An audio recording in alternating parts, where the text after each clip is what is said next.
Olá, Joana. Olá, Diana, Olá, tudo tudo? bem? Olha, Tudo bem? então, antes de mais, deixa-me dar aqui as boas tardes a quem se está a juntar a nós.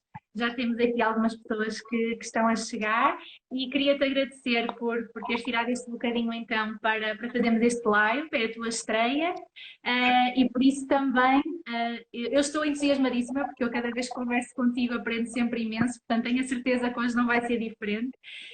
Mas acho que era importante, como é a primeira vez, fazemos aqui uma pequenina apresentação e assim também esperamos a ver se se juntam um bocadinho mais pessoas neste instante, antes de começarmos com as nossas questões. Portanto, vou-te dar assim uns minutinhos se te quiseres apresentar, falar um bocadinho sobre o teu percurso até então. Pode Claro ser? que sim, obrigada, claro que sim. Antes de mais, já agora, agradecer o convite que me fizeste, porque sem dúvida que foi bastante desafiante e é muito interessante este tema que iniciamos aqui os lives. Portanto, para quem não me conhece, o meu nome é Joana Pinheiro, sou nutricionista. Trabalho na área da nutrição funcional e ortomolecular. Iniciei o meu percurso com a licenciatura de nutrição na FECNAUP. Contudo, precisei de continuar, obviamente, a estudar para responder aqui a inúmeras dúvidas que ia tendo ao longo do meu percurso. E, portanto, foi na área da nutrição funcional, da área da nutrição ortomolecular e da medicina funcional que fui descobrindo as respostas às perguntas que tanto colocava. E, no fundo, a abordagem dentro desta área é uma abordagem muito individualizada, muito na procura da causa do problema. E então é desde aí trabalho na área da nutrição, deste tipo de medicina integrativa.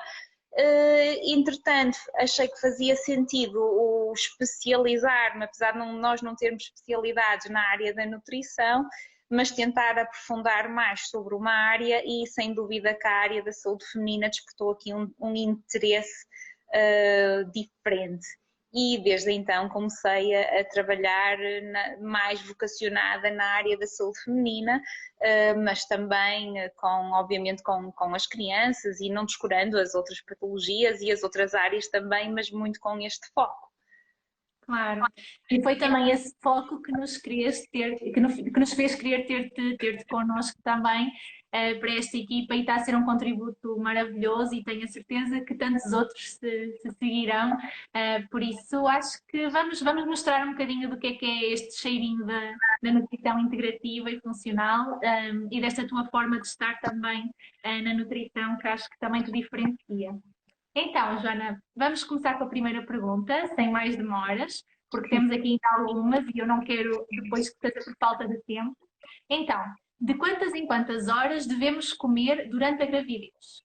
Ok, é uma pergunta que é bastante colocada e infelizmente quem está a nos ouvir pode ficar um bocadinho defraudado porque é difícil ter uma resposta muito direta de acordo com o que as pessoas querem ouvir.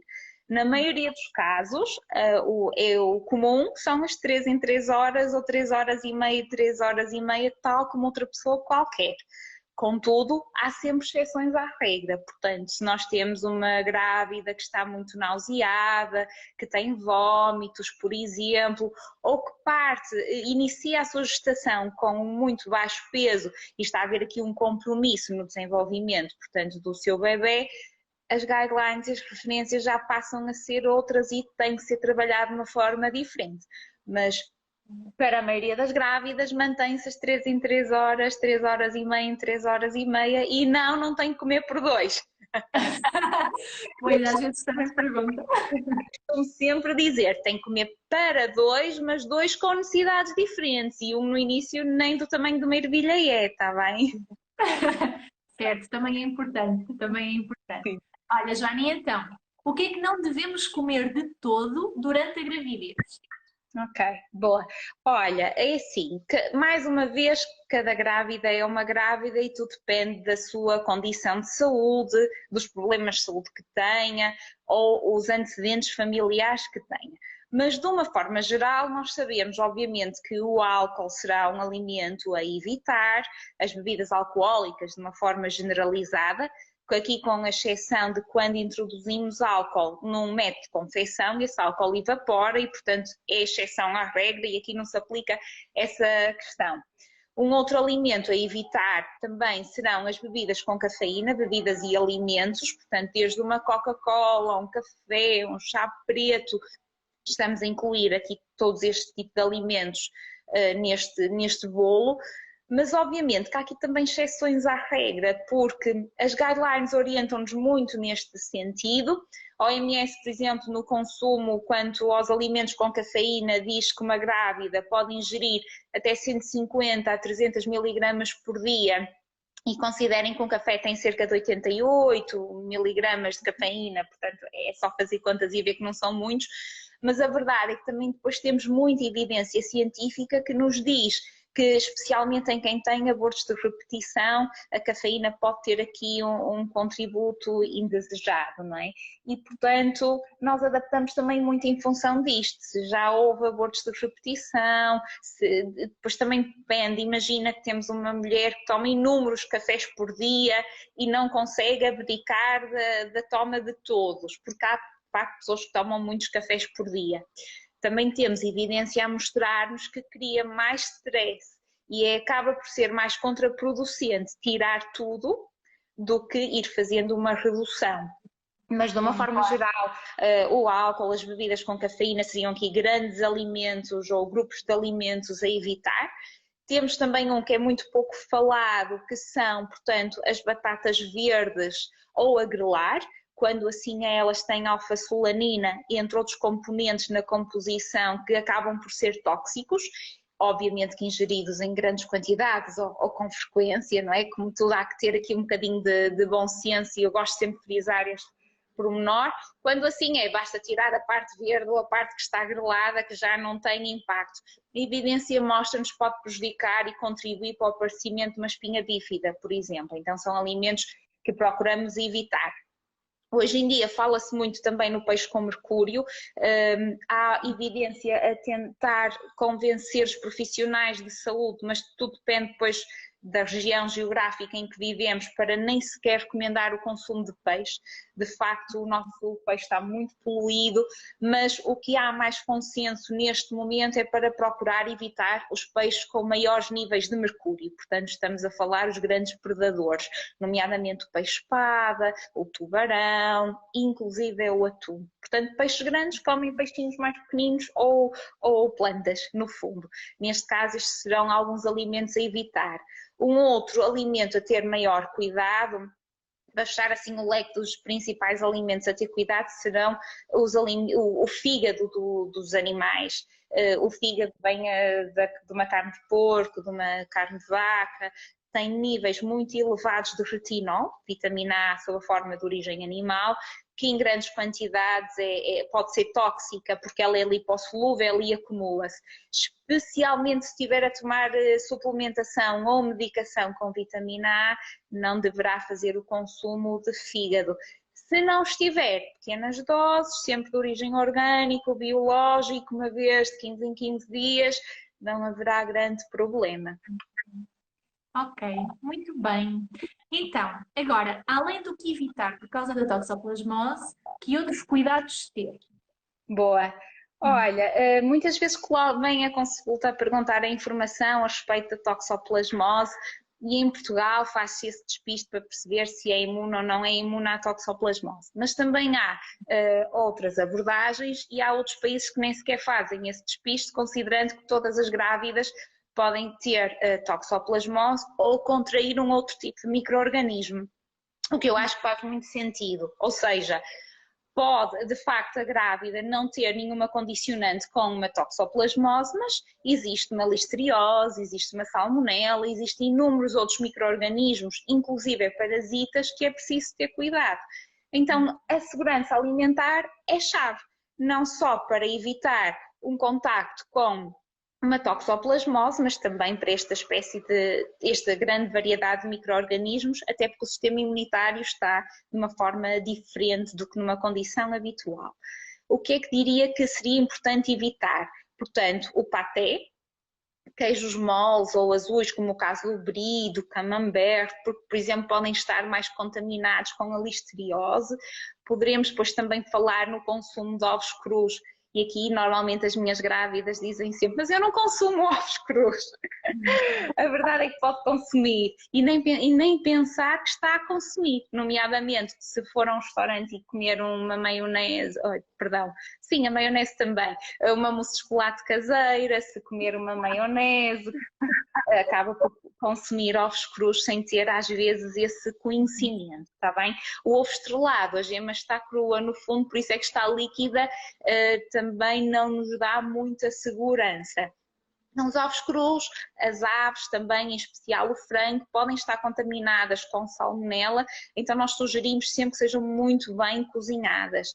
A evidência mostra-nos, só para teres ideia, que até inclusive é um frango congelado, cerca de 40% pode estar contaminado com salmonela. Daí a importância de cozinhar tão bem os alimentos durante a gravidez para evitar este tipo de contaminações. Por fim, acrescentaria aqui o marisco e o sushi, que são de facto alimentos que durante aqueles 9 meses seriam alimentos a não consumir. Com tudo o que isso implique, não é? Mas é o que é. Muito bem, ok, Joana. Olha, então temos aqui agora outra pergunta também, que até nos surgiu por duas pessoas diferentes, que é: quais os chás permitidos na gravidez? Os chás, assim como uma série de outros estudos na gravidez, infelizmente dão-nos menos informação do que aquela que nós gostaríamos de ter. Isto porque, na gestação, ninguém quer ser cobaia de estudos, porque não quer ter um desfecho menos positivo. Então, hoje em dia, quando nós temos falta de evidência de informação, na dúvida, coloca-se que as grávidas não devem consumir determinado alimento. No caso das ervas aromáticas, das especiarias, das infusões, das tisanas e dos chás, temos felizmente já vários estudos comprovados a mostrar que não se devem consumir determinados, mas também temos muitos que, pela falta de evidência científica, na dúvida dizem para não consumir, está bem? Então, de uma forma geral, na gestação, a maioria das infusões e das tisanas não são seguras.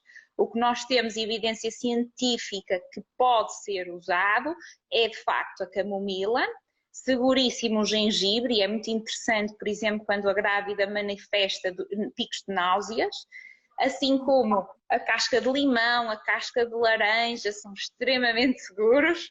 Carioca de limão, não é? Verdade. E o arando também tem aqui benefício, por exemplo, nas infecções urinárias. Durante a fase da gestação, poderíamos acrescentar ainda aqui no último trimestre, mais para o fim da gestação, as folhas de framboesa que até auxiliam na preparação para o parto. De uma forma geral, dita mais uma vez o bom senso, portanto, se digamos que se eu beber uma infusão com cidreira, com Lúcia Lima, não é por aí que vai haver problema. Portanto, o que os estudos nos mostram é a questão da dose e a frequência. Portanto, se eu tomar bastante chá ou em grande quantidade que possa ter um contributo, uma utilização, uma ingestão pontual, não é por aí. Mas de facto os que têm evidência científica que podemos usar é, repetindo, a camomila, o gengibre, a casca de limão, a casca de laranja e o arando. E as framboesas para o final, não é? Isso, a folha. Isso. A folha de framboesa, exatamente. Olha, Joana, pronto, é como tudo, não é? É uma questão de bom senso e de ponderação também, e sabemos que realmente há muita coisa que ainda não está estudada e, portanto, na dúvida, pronto, joga-se pelo seguro, não é? Mas acho que já diz admitado, o que faz o veneno é a dose e, portanto, também é ter isto em conta, não é? Olha, então, vamos agora já para a quinta pergunta. Se, entretanto, houver perguntas por aí que não tenham tido a oportunidade de enviar, eu prometo que vou estando atenta e se houver oportunidade no final, ainda colocamos. Então, a próxima pergunta diz assim: gostaria de saber como fica o consumo de carboidratos na gravidez quando se tem diabetes gestacional? Ok, então, a diabetes gestacional de facto é bastante exigente, até porque normalmente a abordagem passa por contar e pesar os alimentos, contar hidratos de carbono. A abordagem, dentro de um ponto de vista de uma medicina integrativa, é um bocadinho diferente. Passar a gestação a contar gramas, a andar com uma balança atrás, não é propriamente algo que qualquer grávida sonha em fazer. E muitas vezes é gerador de muita ansiedade. Numa abordagem desta forma de intervenção, faz-nos mais sentido nós orientarmos e educarmos a grávida a orientar-se por doses, por porções, mas medidas muito visuais, muito na tranquilidade, até porque a dose de hidratos de carbono vai depender.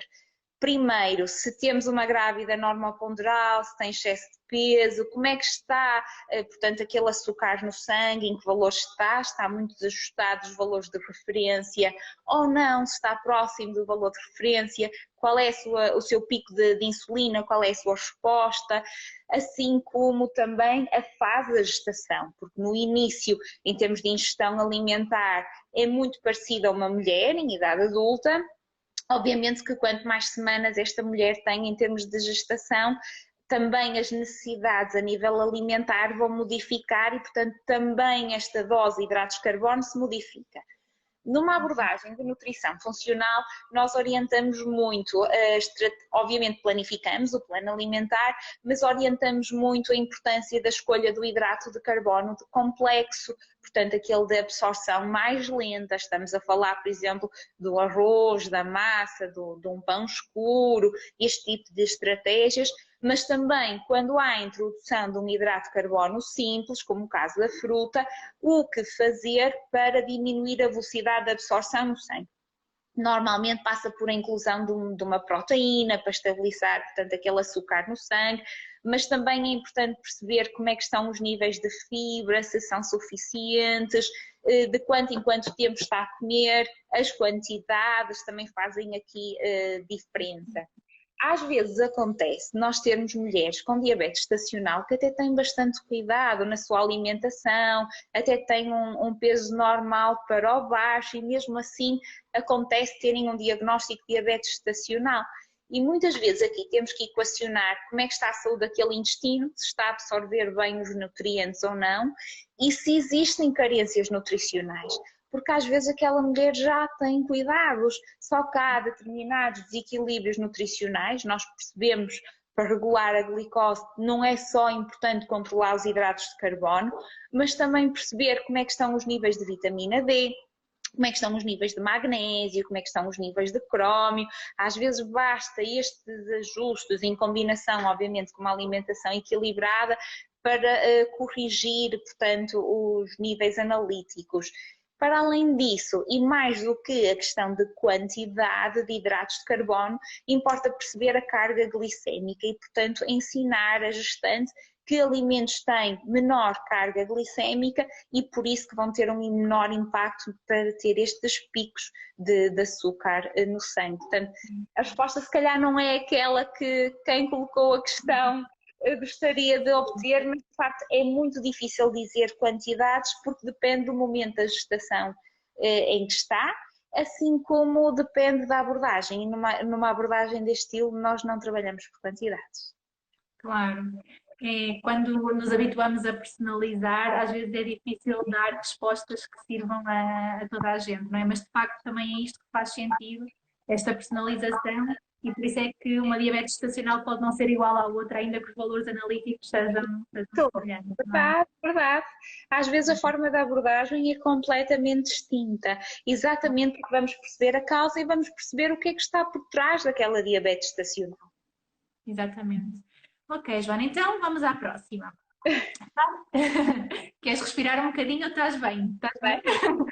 Isto é uma maravilha, ok. Estava Então, a fazer perguntas que fossem colocando no direct, mas por eu enquanto ainda. estou atenta também, mas pronto, vamos seguindo. E também aproveitar para dizer que nós sabemos que às vezes esta hora não é fácil para toda a gente, que há pessoas que ainda estão a trabalhar, mas o direto vai ficar gravado, está prometido, está bem, e por isso, se depois for preciso, também podem ver mais tarde e acompanhar a conversa com calma. Então, Joana, faz sentido numa gravidez vegetariana suplementação com ferro sem resultado do doseamento? Ok. Uh, Eu diria primeiro que a deficiência de ferro numa gravidez, independentemente de ser uma mulher vegetariana ou não, é muito comum. Nós estamos a falar cerca de 30% das gestantes podem vir a ter, portanto, uma anemia ferropriva. Dentro de uma abordagem de uma medicina integrativa, como se ajusta e personaliza-se tudo, faz todo o sentido ver análises para perceber em que nível está aquele valor e o que é que precisamos de fazer, se bastam correções alimentares ou se em paralelo tem que ser suplementado. Agora, tudo depende, de fundo, da história clínica que temos por trás. Imaginemos se foi uma gestante que por algum motivo teve uma perda de sangue excessiva, ou se percebe pela história clínica que a alimentação, apesar de ser vegetariana, porque pode suprir as necessidades sendo vegetariana, que a alimentação é pobre nos alimentos ricos em ferro, talvez alguém tenha suplementado e seja possível suplementar num valor mínimo de ferro, já de salvaguarda para precaver uma situação de anemia, mas de facto o mais comum é fazer a avaliação, fazer o doseamento e colocar as estratégias alimentares e, se necessário, suplementação em função dos valores analíticos apresentados. Ok, muito bom. Temos aqui uma questão, eu estava a tentar lê-la. Então, diz assim, gostaria de saber se existe alguma recomendação em relação ao trabalho de parto. E eu estava aqui a tentar ver a pergunta completa, mas não consigo. Eu também não consigo. Diz assim, ok, eu não sei, parece-me que é Camila o nome. Camila, se tiver a oportunidade de escrever só o final da pergunta agora, nós conseguimos ler até esta parte de durante o processo do parto natural e depois não conseguimos ver mais. Por isso eu vou ficar aqui com a notinha do início da pergunta e, entretanto, se tiver a oportunidade até ao final de nos colocar o resto, está bem? Teremos muito gosto em responder. Ok, então Joana, vamos avançando nós com aquelas que nos foram chegando durante a semana e, mais uma vez, a parte da suplementação. Então, a opção de não tomar suplementos é adequada? Bom, quando nós falamos em suplementação, nós falamos em suprir carências nutricionais que não sejam possíveis de corrigir pela via alimentar. O que nós vemos em termos de estudos é que mesmo as pessoas que fazem uma alimentação muito saudável, equilibrada, não chegam muitas vezes às doses diárias recomendadas de vitaminas e de sais minerais. Isto por inúmeras razões, nomeadamente a questão de solos excessivamente explorados, uma questão da utilização de refinação dos alimentos, mas também o cultivo, o facto de não ser local e com a globalização, nós não precisamos ir ao Brasil, por exemplo, para comprar mangas, não é? Temos tudo facilmente cá. Essa questão do transporte de longa distância e terem que ser colhidos os alimentos demasiado cedo ou maturados fora de tempo, a questão da sazonalidade, de facto torna-se difícil nós conseguirmos ter o aporte nutricional suficiente num indivíduo em idade adulta, quanto mais numa gestação.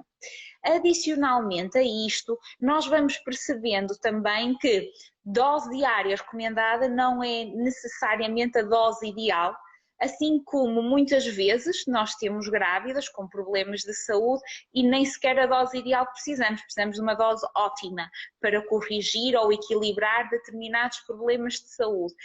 E é muito difícil conseguir fazê-lo sem recurso à suplementação nesta fase da vida.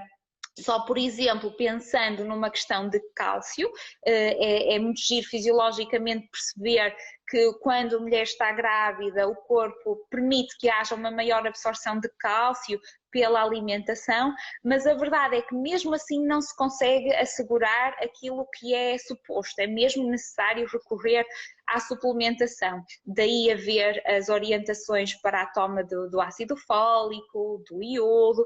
Eu iria um bocadinho mais além, porque como trabalho na área da nutrigenética também percebe-se que há inúmeros polimorfismos genéticos e há pessoas que precisam de níveis bem superiores à população em determinado nutriente para atingir o valor ótimo ou o valor desejado.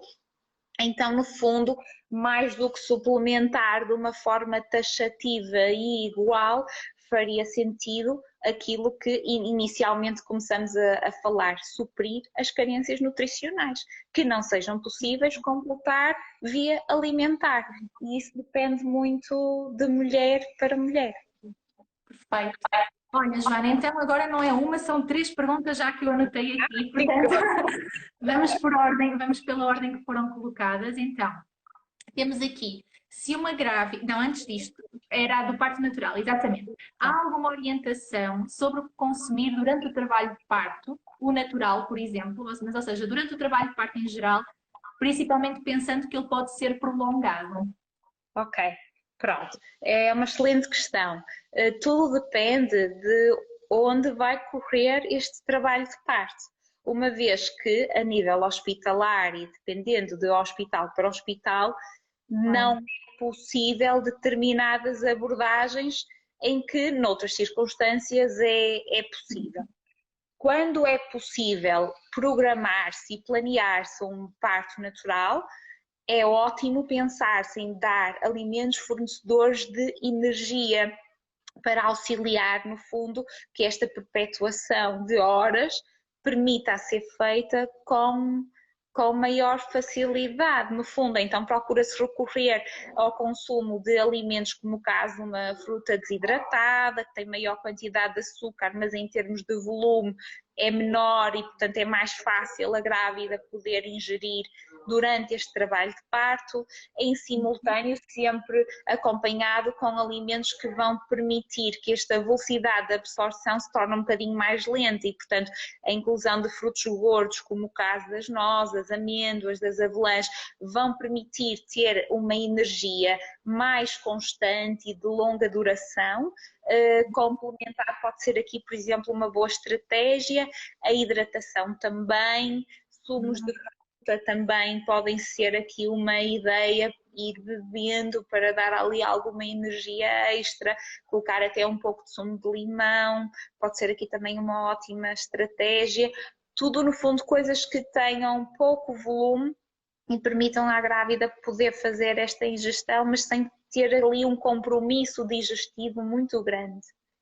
Claro, muito bem. E já agora, se me permites acrescentar, Joana, porque nós não nos cansamos de dizer estas coisas, que se realmente nós não sabemos qual é a política do hospital, nada como tentar perguntar, porque o não é garantido, portanto não custa nada fazer um plano de parto e tentar questionar porque não ou porque sim, para ver que às vezes podemos sair surpreendidas com as possibilidades. Tal e qual. Ok, Obrigada. então, Joana. Tenho aqui outra questão, que é, se uma grávida não for imune à toxoplasmose, de que forma podemos preparar alimentos crus, como por exemplo alface, o tomate, a fruta, entre outros? Pronto, eu costumo sempre sugerir 2 grandes estratégias para as minhas grávidas que não são imunes à toxoplasmose. Primeiro, já sabe que o facto de se não ser imune à toxoplasmose vai ter que desinfetar aquilo que for consumir cru, não é? E temos aqui 2 grandes soluções viáveis, que são o recurso a detergentes, a desinfetantes, como o caso do Amoquina, não querendo fazer publicidade a marcas, mas de facto é o mais encontrado no mercado. E depois temos estratégias naturais, como o caso da lexívia pura, sem cheirinho, sem ser com roupa preta, lexívia pura, tá? Em que utilizamos 10 gotas por litro de água e também como um desinfetante adquirido no hipermercado, deixamos atuar pelo menos 15, 20 minutos na água, descartamos aquela água, enxaguamos, passamos por água limpa corrente e está pronto a consumir. E isto permitirá, das 2 estratégias, uma, ou a grávida vai fazendo isto se estiver em casa, sempre que lhe apetecer consumir, ou se já tiver uma planificação daquele dia alimentar e souber o que vai consumir, pode desinfetar já para aquelas 24 horas, para aquele dia, os alimentos que vá consumir e que se apliquem estas condições. Os morangos, por exemplo, aplica-se esta circunstância, porque comemos com casca, não é? Eles não têm casca, comemos o alimento todo por si também, não esquecer, não estamos na altura das cerejas, mas o mesmo se aplica, assim como qualquer fruta que se consuma com casca. O vinagre não é suficiente para nos dar uma eficácia de desinfecção a 100%. A utilizar vinagre, de facto, ele é desinfetante. Quanto maior o grau de acidez, maior a capacidade de desinfecção. Mas eu na gravidez, se eu quero uma segurança total, não vou utilizar o vinagre. Até porque também não há informação, exatamente por não cobrir, portanto, este amplo espectro de qual a dosagem, sobre qual a quantidade de água, e o olhómetro também a coisa não funciona muito bem. Portanto, o ideal é recorrer mesmo ou à lexívia ou a desinfetantes que existem próprios para desinfetar estes mesmos alimentos. Boa. Ok, então já está a chegar aqui algum feedback, Joana, a dizer que estão a adorar, que está a ser super esclarecedor, portanto, só Olá. também para te agradecer em direto, que é sempre uma oportunidade. Olha, e então surgiu-nos aqui uma pergunta que vem um bocadinho antes, mas que também, na verdade, é uma das áreas em que tu trabalhas tanto, não é? Que é esta a pré-conceição. Portanto, diz assim, que alimentos são recomendados consumir para uma mulher ou um homem que pretende engravidar? Boa, excelente pergunta. Temos de fazer um live sobre isto. Já está na lista. Eu vi e anotei. Então, dá só um Mais, cheirinho, pelo menos, e assim já mais. introduzimos o tema. Antes de mais, eu gostaria de dizer, e digo sempre isto, quando nós temos um casal que está com alguma dificuldade a conseguir levar uma gestação, não é? A conseguir engravidar, temos que pensar que primeiro não é só a saúde da mulher. Em termos de causas, nós temos cerca de 40% de contributo da mulher, 40% de contributo do homem e mais ou menos 15% ou restante causas desconhecidas. Portanto, o casal deve procurar perceber o que é que pode fazer. E muitas vezes isto implica ajustes bem mais fáceis do que as mulheres estarem a optar por estratégias mais invasivas, mais agressivas, que se calhar nem seriam necessárias numa primeira instância. Em termos do que deve ingerir, no fundo deve procurar ter uma boa saúde e isso vai implicar inúmeras situações. É extremamente importante que o óssito tenha um bom nível de cálcio para conseguir fazer até depois uma própria implantação no útero, se houver aqui uma questão de fecundação, os níveis de vitamina D têm que estar ótimos, a saúde intestinal tem que estar espetacular para haver a absorção de nutrientes, não pode haver níveis de stress muito elevados, porque se assim houver, vai comprometer a gestação. Nós, portanto, eu costumo sempre dizer, nós ou fugimos de um stress ou pensamos em engravidar. Não dá para, em situações de stress, querer engravidar, porque o corpo ou faz uma coisa ou faz outra, não consegue fazer as duas muito bem. No caso do homem, os níveis de zinco, de coenzima Q10 são extremamente importantes, mas se houver carências, portanto, no fundo, primeiro perceber que se estão a fazer uma alimentação saudável, acrescentaria, e cada vez falamos mais na questão dos tóxicos e do impacto que tem na saúde, na procriação e, portanto, o contacto com os plásticos, com os poluentes, desde uma maquilhagem, que no caso das senhoras é usado, se usar, usa todos os dias ou quase todos os dias, coloca ali no rosto.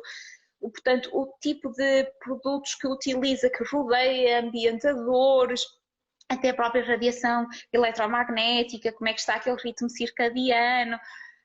São inúmeros os aspectos aqui a ter em consideração e que podem estar a comprometer a procriação. Mas, em primeira instância, há que pensar em se estão bem de saúde, se não há carências nutricionais por trás, se não há um nível de stress muito grande.